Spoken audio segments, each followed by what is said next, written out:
cerca a mi consultorio. Voy a terminar quizás unos 5 minutos antes para poder llegar. Ahora sí, doctora, se cambió a inhibidores de la colinesterasa. ¿Pero ahora puedo cambiar? Hace rato sí se cambió, pero ahorita se quedó en inhibidores de la colinesterasa.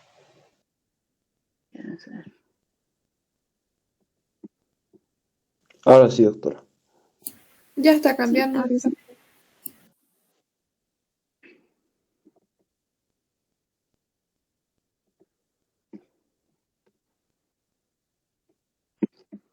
Claro, pero yo quiero mostrar el tamaño.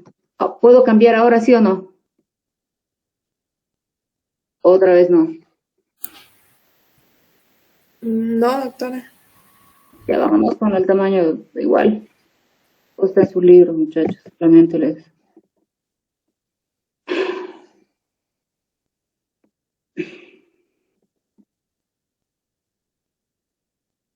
Doctora, si no me equivoco, para que usted pueda ponerlo en grande, lo que es la presentación, y cambiarlo en grande, cuando comparte en Met y pone compartir, no ponga compartir una ventana, sino compartir pantalla completa. Y luego solamente usa normal así y vamos a verlo en grande. Esa es la solución que se ha dado en otras materias y se puede cambiar. Ya se puede. Hemos hablado de la intoxicación aguda de la nicotina. Ahí estábamos. Y hemos comentado que 40 miligramos, ahí hay un error, es la dosis mortal, y que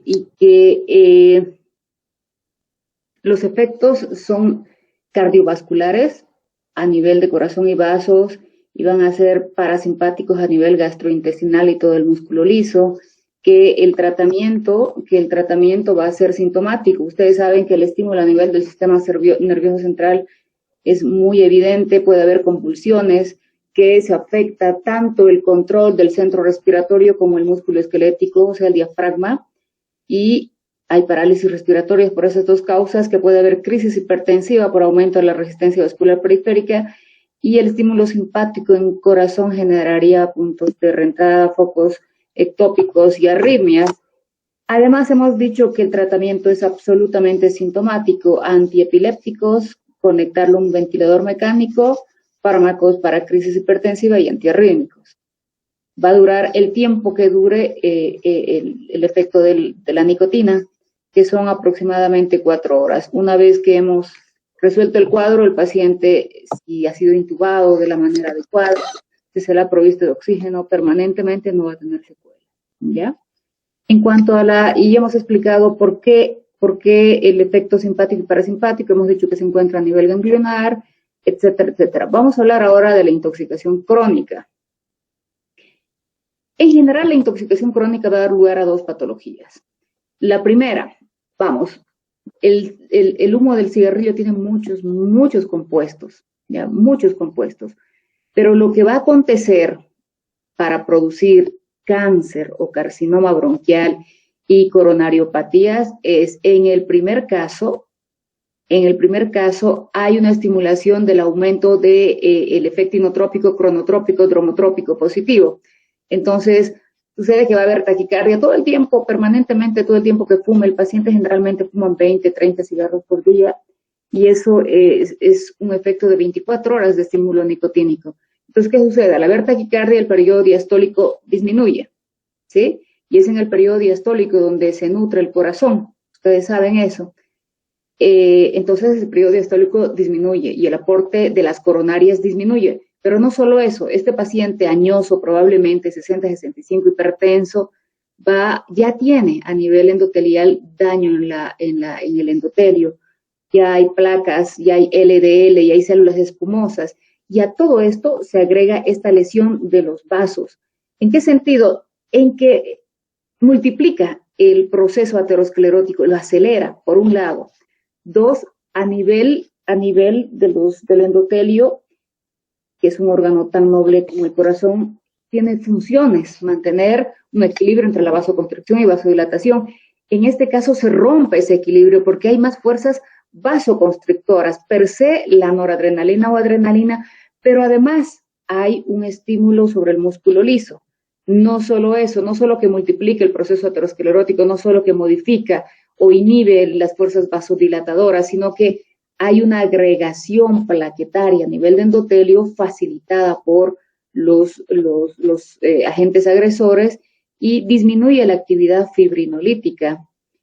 Hay aumento de ácidos grasos libres porque está pasando a otra fuente de energía este paciente con angina de pecho probablemente, y eso condiciona cardiopatía o enfermedad coronaria. Por otro lado, el humo del cigarrillo tiene, ya les he dicho, más de 5,000 compuestos. Vamos a comentar algunos. En relación a lo que es metabolismo, el humo del cigarrillo tiene hidrocarburos policíclicos, tiene benzopireno. Estos pueden actuar sobre la CIP y inducir el metabolismo de algunos fármacos, ¿sí? Generalmente hacemos un cálculo de acuerdo a cuántos cigarros se ingiere. Para algunos fármacos no son más de 5. Dentro de ellos, recuerden ustedes, a la teofilina.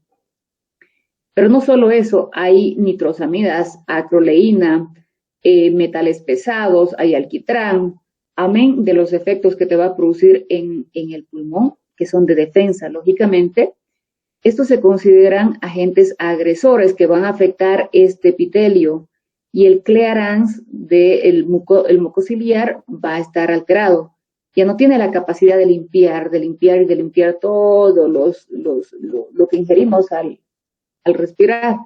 Entonces hay un acúmulo de este tipo de secreciones, lo que va a dar lugar a procesos infecciosos crónicos por inhibición del transporte mucociliar. Bronquitis crónica se llama eso. Además, va a haber una lesión directa del epitelio bronquial que se va a defender y se va a transformar a través inicialmente de una hiperplasia y luego de una metaplasia a un carcinoma bronquial. Lógicamente que esto está relacionado con los genes que tengas. Puede haber pacientes que fuman 40 cigarrillos por día, 20 cigarrillos por día por 30 años y no tienen aquello, pero el fumador pasivo, que es la pareja, tenga los genes y sea la persona que tenga el carcinoma bronquial.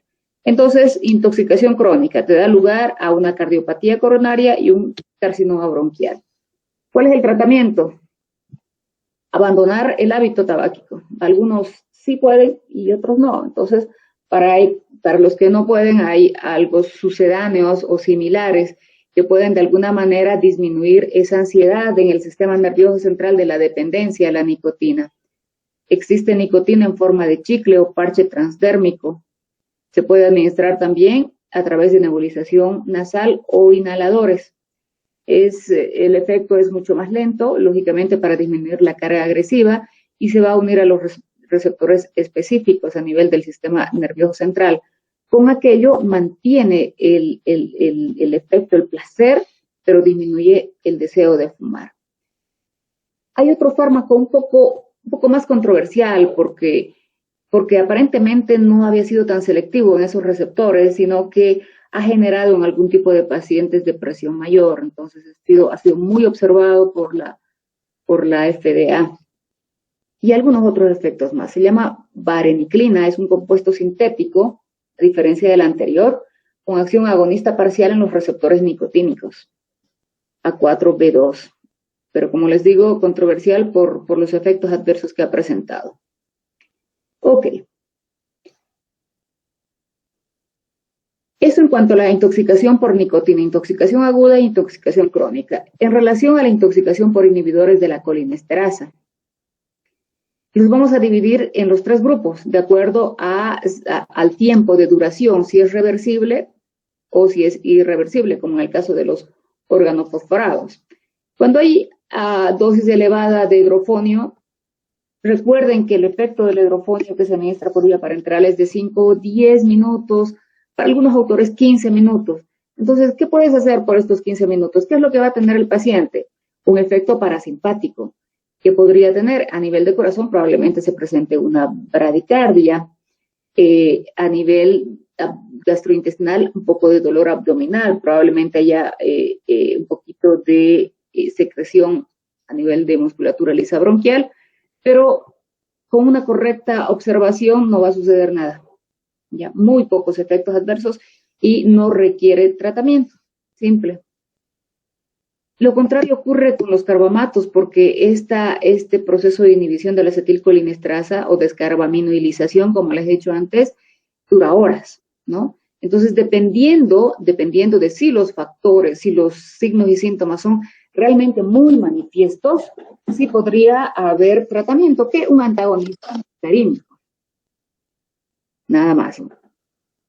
El problema radica cuando son órganos fosforados. Ya ha pasado ese proceso que les comenté de envejecimiento, que une más el fósforo con el oxígeno y que hace la separación imposible. Porque aquí va a durar el tiempo de regeneración de la acetilcolinesterasa. Entonces podríamos usar atropina, pero días, semanas.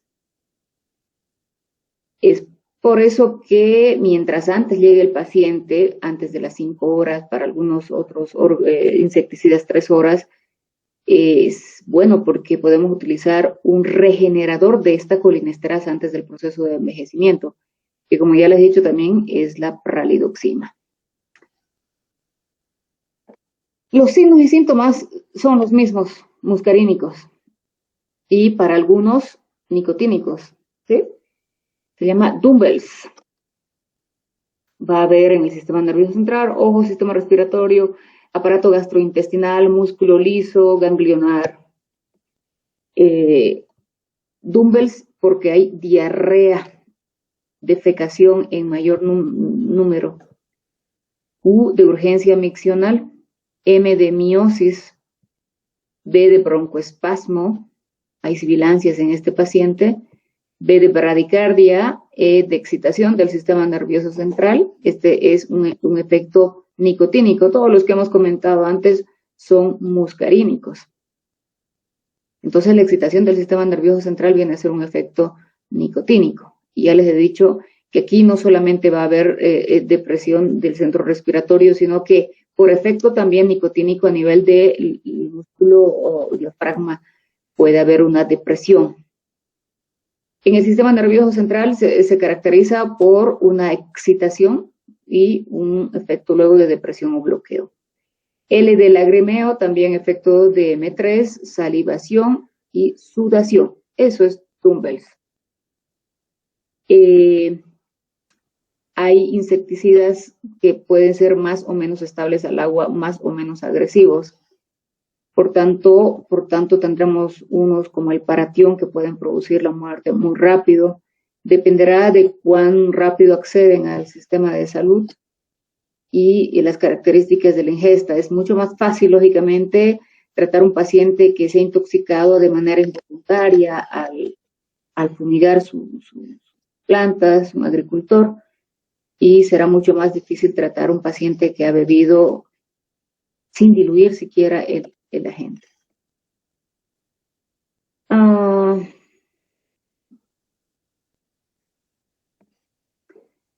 Son lipofílicos los órganos fosforados, por tanto hay que hacer una descontaminación. Lo primero, igual, ABC, mantenemos los signos vitales, descontaminamos de la ropa y se hace un lavado del paciente en emergencias.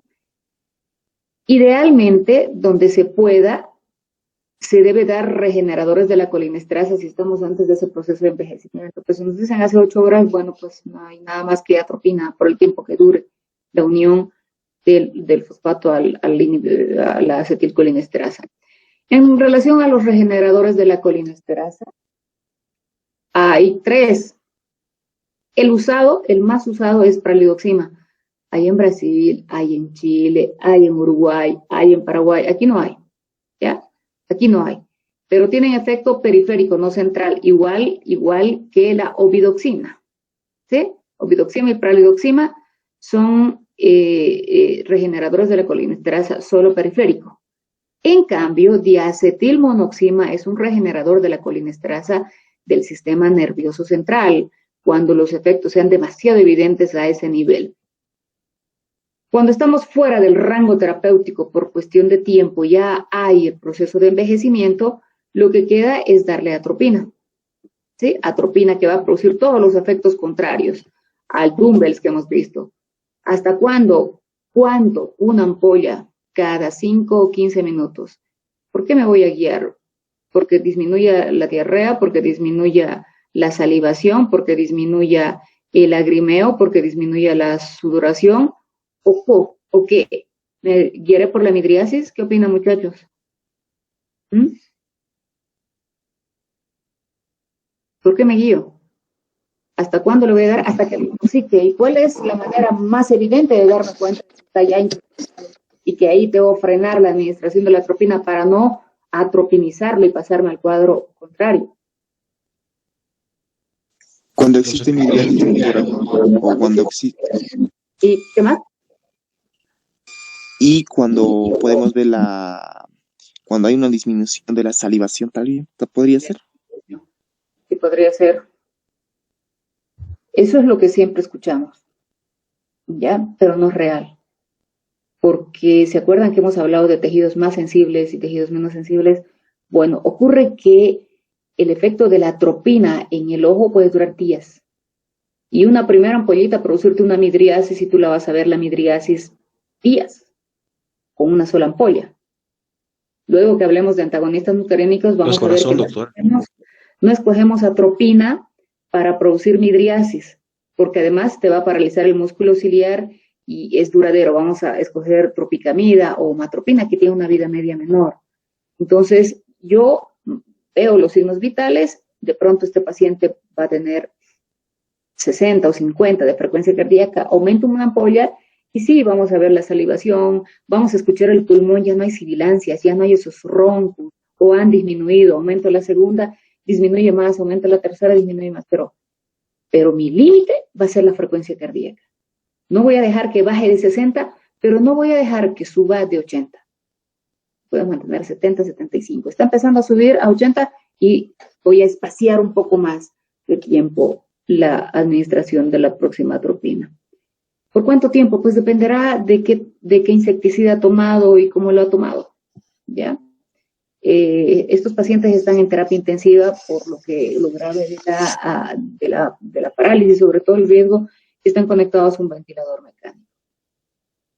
Entonces recordemos que la unión de los fosfatos o fosforados es irreversible, que hay un cierto periodo que evita ese reforzamiento del envejecimiento del oxígeno y el fósforo, y que en ese momento yo puedo administrar un regenerador de la colinesterasa, que pasado este tiempo no existe más ralidoxima como fármaco de primera línea y nos quedaría nada más administrar atropina.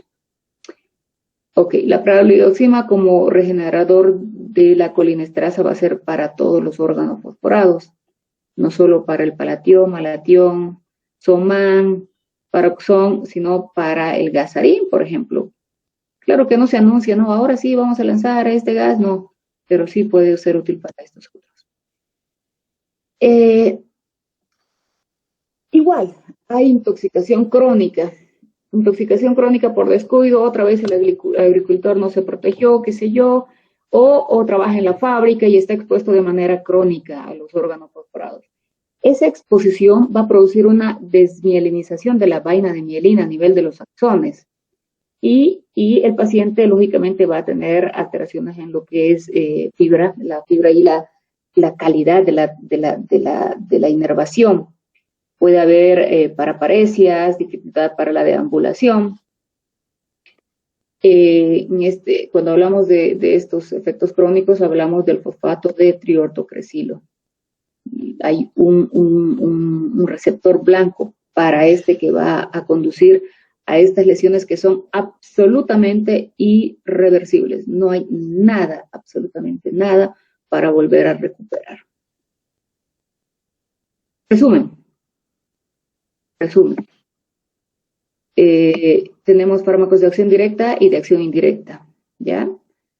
Los de acción directa los hemos dividido en cuántos grupos. Muchachos, ¿en cuántos grupos? En 2 grupos. En 2 grupos. ¿Cuáles son esos? Los de anillo terciario y cuaternario. Los No. alcaloides. Los alcaloides y Los Ésteres de ésteres de colina. ésteres de la colina, ¿sí? Los vamos a dividir en dos. Ahora, dentro de estos dos grupos hay que prestar atención a lo que ha dicho su compañero, cuál es de terciario, cuál es cuaternario, o cuál es degradado rápidamente, como la acetilcolina y la metacolina por la acetilcolinesterasa, y no me va a dar más opción para la acetilcolina, por ejemplo, que administrarlo en gotitas, porque sí me puede producir un efecto miótico en alguna cirugía, y la metacolina que tengo que administrarlo por vía subcutánea para que vaya a producir un efecto y que realmente no tiene ninguna aplicación terapéutica. Hemos visto que el betanecol y carbacol resiste más la hidrólisis, pero que hay una característica, que el carbacol tiene un efecto nicotínico y muscarínico, y por el efecto nicotínico no podría administrarlo por vía sistémica, así que lo administro por vía tópica para el glaucoma. El que se puede administrar por vía oral es betanecol, que está indicado en la retención urinaria no obstructiva y también en casos de hilio adinámico postquirúrgico. Pilocarpina, terciario lipofílico, tratamiento del glaucoma. Y los de acción indirecta, ustedes saben que lo utilizamos más que todo en la placa motora. Voy a utilizar hidrofonio para el diagnóstico de la miastenia gravis y además para la evolución del tratamiento. Y además es una opción después de la neostigmina para terminar con la parálisis muscular de algún tipo de anestésicos, o como antídoto para medicamentos tipo curare. Para el tratamiento de la miastenia gravis teníamos antes ambenonio, que era un fármaco de acción secundaria que tenía más tiempo de duración. Actualmente nos queda el de primera línea, que es neostigmina, que tiene 4 horas nada más de efecto en tiempo de duración, a veces 3, y la piridostigmina, que me llega a generar un efecto adecuado a nivel de la placa motora aproximadamente por 6 horas. De mecario, yo nunca les voy a preguntar nada sobre el de mecario, ¿ya? Pero, pues, como les comento, a veces uno obvia algo y algún cauto estudiante dice que no lo hemos nombrado, ¿no? Así que se los comento nada más para completar el tema. El mecario alguna vez se usó en el glaucoma, actualmente no tiene ninguna aplicación terapéutica. Y si nos vamos al Alzheimer tenemos 3 fármacos: tacrine, el antiguo tacrine, donepezilo y galantamina. Estos no son fármacos de primera línea, pero aún se continúan usando. Hay otros fármacos de primera línea que van a darle una mayor eficacia y efectividad a cada uno de los pacientes. Estos los comentamos porque son parte del tema. Sí los debemos saber, sí los debemos conocer. Actúan en M1, básicamente M2. ¿Qué más? Creo que eso es todo. En relación a los regeneradores de la colinesterasa, vienen en ámpulas, ya, de 1 a 2 gramos ya disueltos, y lo que se hace con la pralidoxima es administrar en bolo. Bolo es toda la dosis por vía endovenosa, ya, bolo. Generalmente 1 o 2 gramos disueltos en solución glucosada al 5% o 20 miligramos kilogramo hora. Ese es el goteo, 20 miligramos kilogramo hora.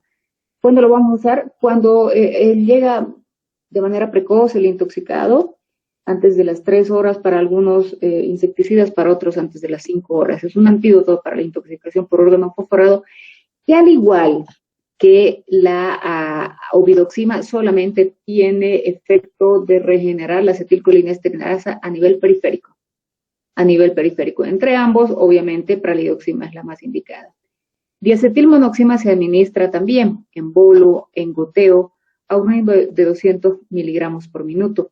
Pero la diacetilmonoxima característicamente va a atravesar la barrera hematoencefálica y puede reactivar la acetilcolinesterasa en el sistema nervioso central.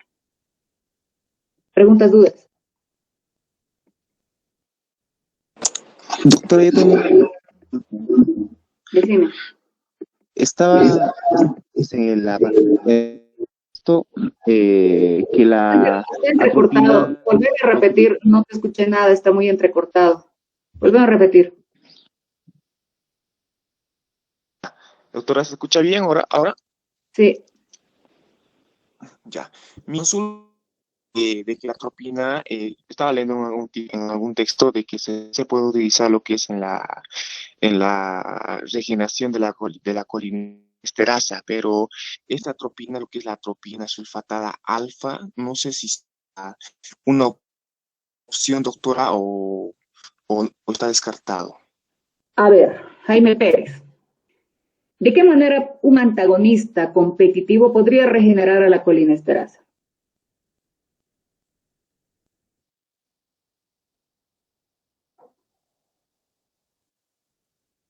Su mecanismo de acción es antagonismo competitivo. En cambio, la praedioxina va al sitio de unión.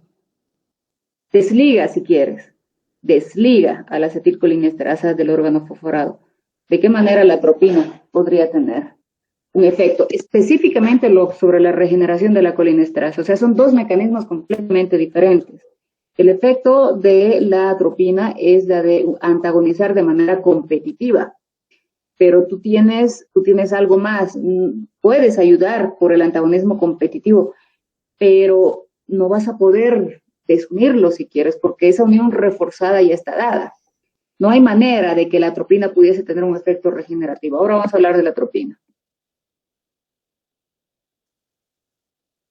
Pero sí, la atropina tiene un efecto parasináptico también. Quizás esa es tu confusión. Ahora vamos a explicar.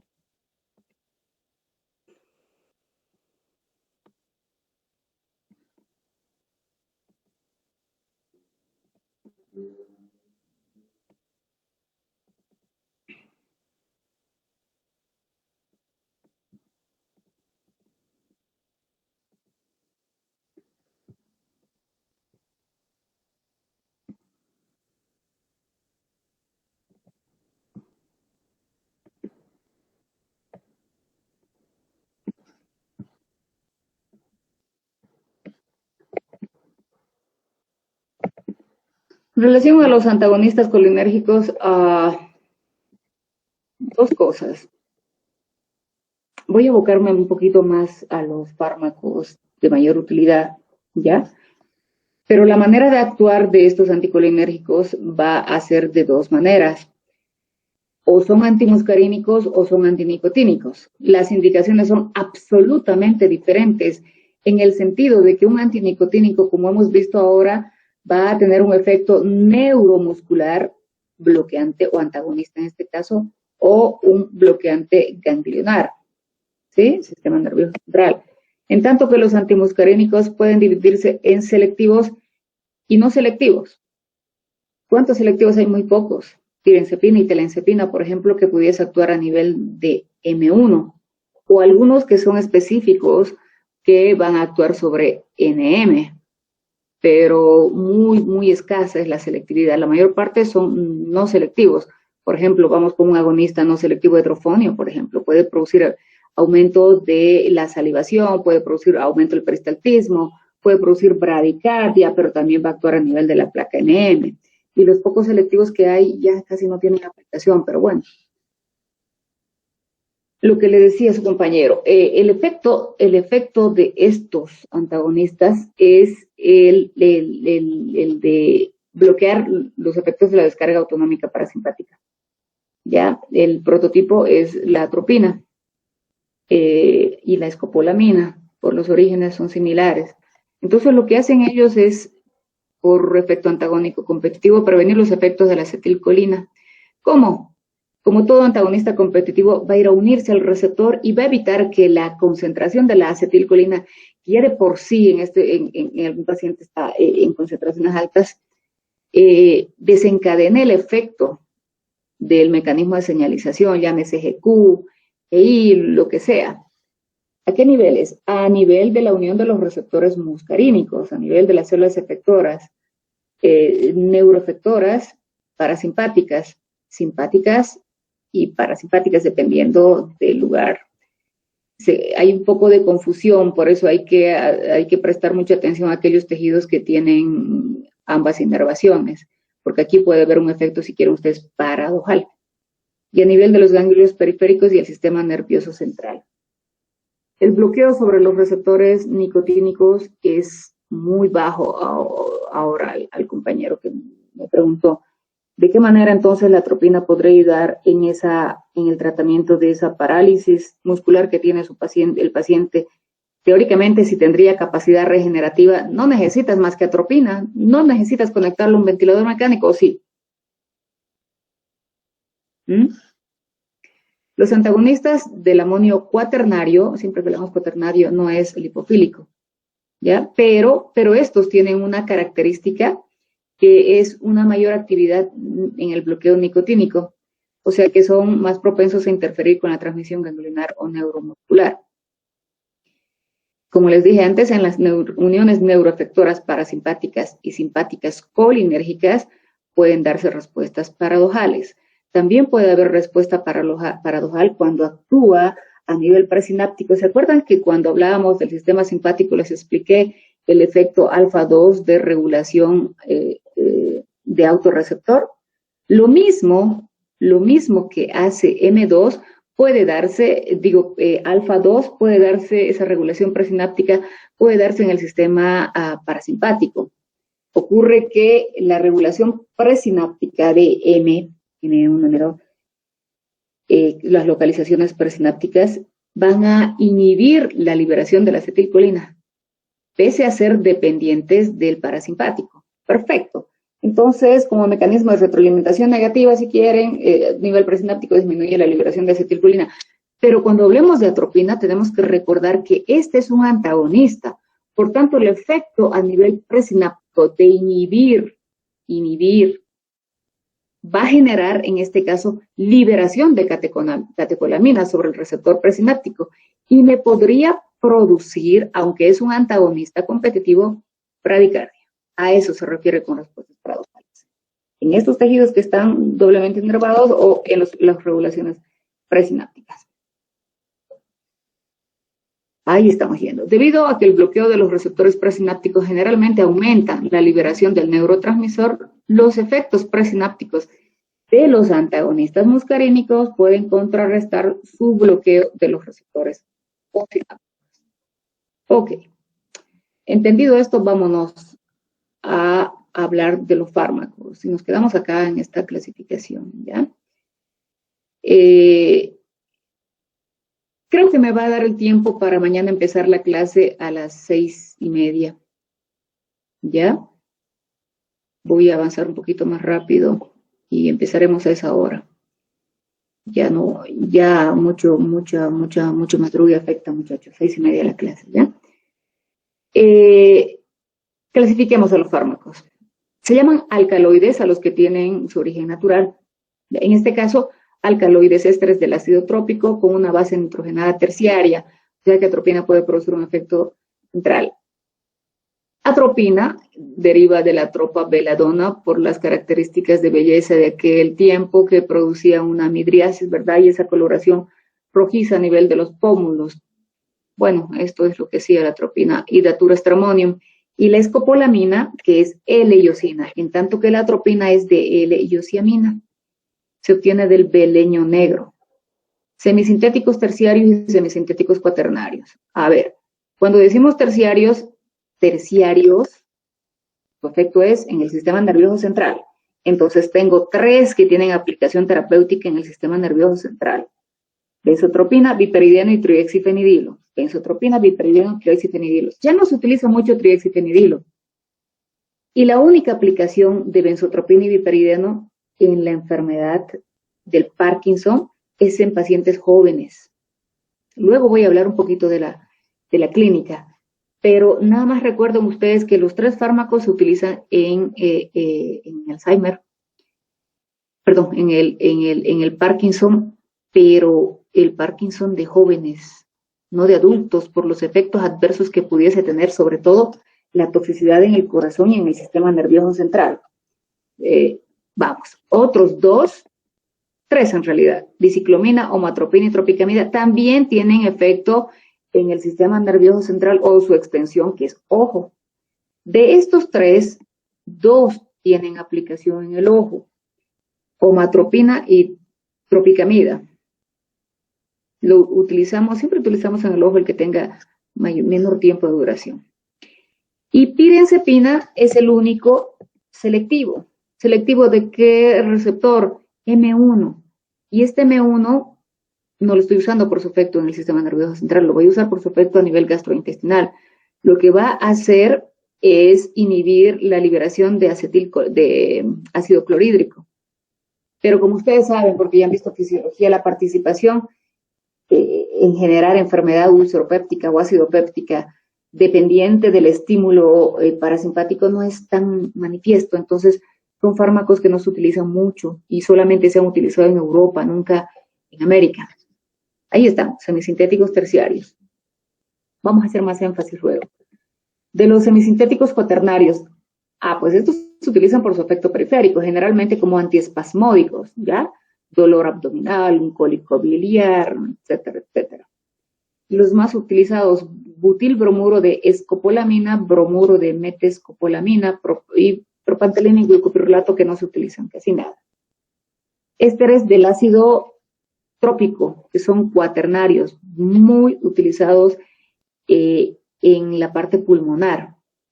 Pero vamos a la parte pulmonar. A ver, teóricamente estos fármacos, como son antagonistas, lo que van a hacer es producir broncodilatación. Podrían ser útiles en el asma, pero como siempre les digo, en el asma hay dos tipos de patologías, una intrínseca o extrínseca, o si quieren, una está generada por alergenos, antígeno, anticuerpo, todo lo que pudiese causar y que va a producir broncoconstricción y aumento de la secreción. En tanto que otros no tienen esa relación antígeno-anticuerpo, respuesta inmunitaria, y si quieren, están generados por el frío que de pronto siente el paciente, ¿sí? O por algún otro que no va a ser alergeno, que no va a ser el polen. En relación a este grupo de pacientes asmáticos, estos antagonistas muscarínicos tendrían mejor respuesta, ¿ya? Mejor respuesta. Por tanto, nunca los antagonistas colinérgicos van a ser útiles como fármacos de primera elección en el asma, porque no sabes a ciencia cierta cuál es o qué tipo de asma tiene tu paciente, y sí te serviría para hacer una prueba terapéutica, pero no podemos perder el tiempo. Entonces, la base del tratamiento del asma bronquial es un agonista beta 2 que te produce broncodilatación. Y estos son coadyuvantes. Cuando no resuelves esa lisis, esta broncoconstricción, estos fármacos generan mucho apoyo. Más aún, para aquellos pacientes que tienen mucha sensibilidad a nivel cardiovascular y que el salbutamol como agonista beta 2 les genera mucha taquicardia, pues estos son los fármacos. Al asociarlos, tú tienes una reducción, si quieres, de la frecuencia cardíaca, le reduces la dosis del salbutamol y le das sinergizas, pero tienes menos taquicardia. Esas son las aplicaciones de estos ésteres del ácido trópico cuaternario. Ya producen broncodilatación, pero no supone que son los fármacos de primera elección. Y cuaternarios, dos los nombro acá aparte porque estos tienen bastante utilidad: darifenacina, solifenacina. Todos los vamos a ver igual que la oxybutinina. Muchachos, este es el tiempo que tengo para ustedes. Nos vemos mañana, 6:30. ¿Alguna duda, pregunta? Gracias, hasta luego. Hasta luego, doctora.